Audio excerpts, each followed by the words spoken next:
எனக்கு படிப்புக்கு என்ன தேவையில்ல அரேஞ்ச் பண்ணி கொடுக்க சொல்லியிருக்காங்க. அவங்க இப்போ கடத்துக்கு வேண்டாம் இல்லமாக்கா?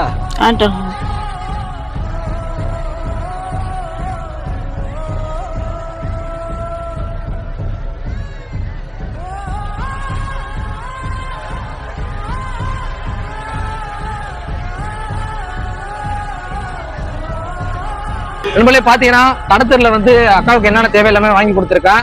இந்த உதவி பண்ண ராஜேஷ்ங்கிற அண்ணா திருச்சி திருவண்ணாமலையில ரொம்ப ரொம்ப நன்றி. மறக்காம கமெண்ட்ல இருந்து எல்லாம் வாழ்த்து நண்பர்களே. படிப்புக்கு என்னென்ன தேவை எல்லாமே ரெடி பண்ணி கொடுத்துருக்கான். அதாக பேசுவாங்க. சொல்லுங்கக்கா. அந்த எல்லாம் வாங்கி கொடுத்துருக்காங்க. அண்ணா நன்றி வணக்கம். கூச்ச போறாங்கன்னு சொல்லியிருந்தேன் ஆல்ரெடி. உதவி பண்ண நீங்க எங்க இருந்தா நல்லா இருக்கணும். மறக்காம கமெண்ட் எல்லாம் வாழ்த்து நண்பர்களே. நன்றி வணக்கம்.